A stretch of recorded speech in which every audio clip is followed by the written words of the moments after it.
After the release of the Top Gun sequel, the movie impacted the overall box office in Hollywood cinema. The impact was so huge that cinema titan Steven Spielberg spoke to Tom Cruise at a lunch meeting, saying that Top Gun Maverick might have saved the entire theatrical industry.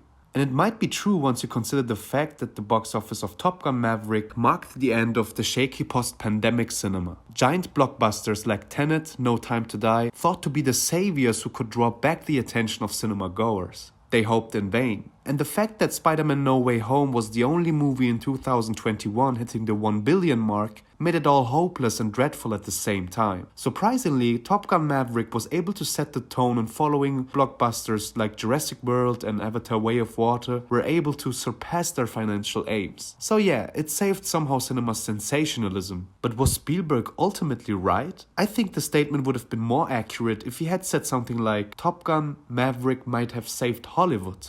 Let me explain why. For my explanation, we need to begin with the following question. What is that makes the Top Gun sequel a true sensation? I think it is successful because it is depicting the true face of Hollywood. You see, Hollywood changed drastically since the woke era of society. Diversity and political correctness became the main agenda. If there are no women or minorities contributing to the art of work, it is predicated as simple-minded and out of place.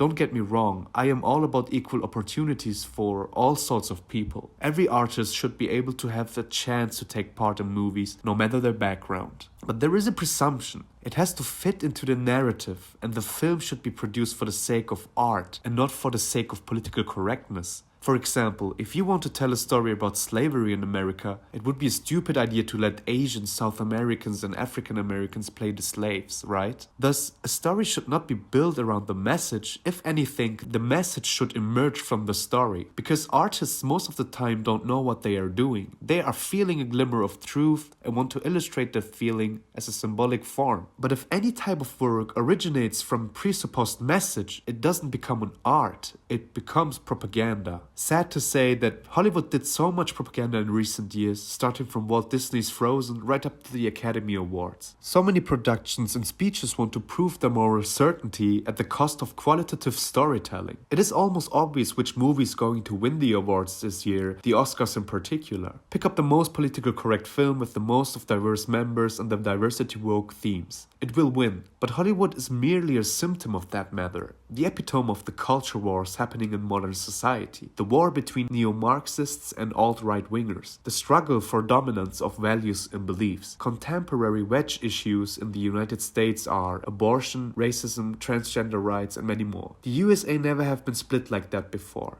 And Hollywood is not split, but it chose a side.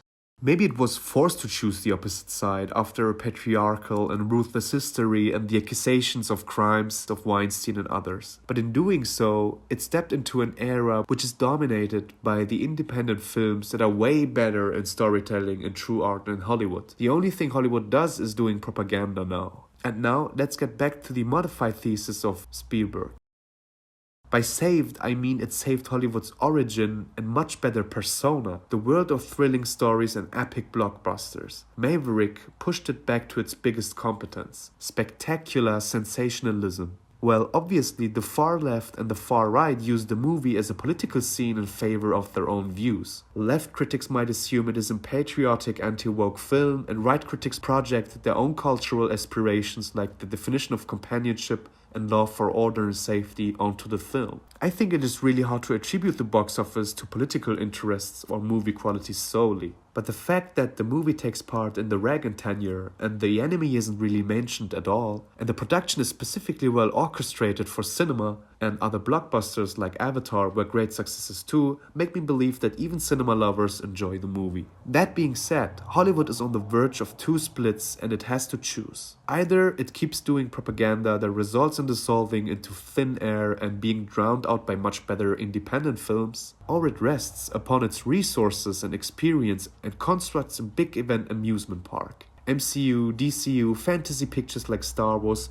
Dune, Avatar, and breathtaking blockbusters like Top Gun Maverick. In my opinion, Hollywood would only survive and be far better off if it chooses the latter one, leaving the space of true art storytelling for the independent films, favorably funding them.